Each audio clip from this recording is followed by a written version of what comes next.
How to fix Vanguard error Van1067 League of Legends problem. So if you want to fix your Vanguard error Van1067 League of Legends problem, then what you need to do is first, you need to restart everything, like rebooting your computer and close and reopen the riot client.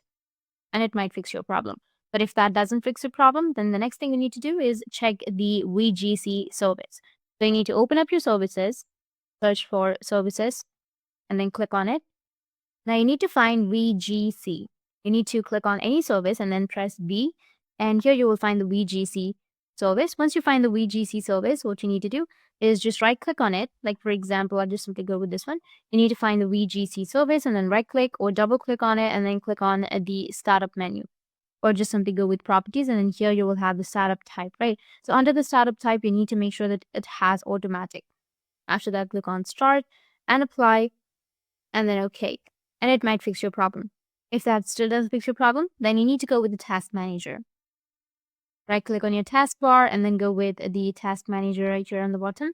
Once you click on the task manager, you need to go with startup apps, search for Vanguard and make sure that it is enabled.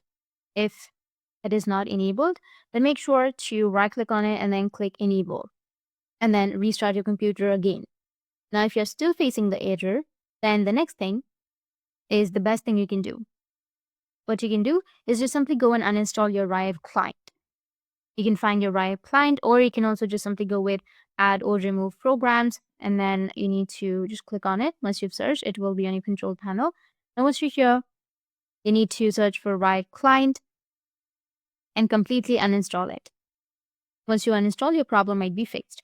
If that still doesn't fix your problem, then the next solution is to flush the DNS and reset WinSock. So you need to open up your command prompt, just search for CMD, right click on it, and then go with run as administrator. Once you run as administrator, now here you need to click on yes, and then you need to enter a command which is ipconfig space / flush DNS. Then hit the enter. After that, you need to go with the next command, which is netsh space WinSock space reset, and again hit the enter. After that, you need to just restart your PC. So these were the few solutions, and if you have any questions, feel free to comment below. Thanks for watching.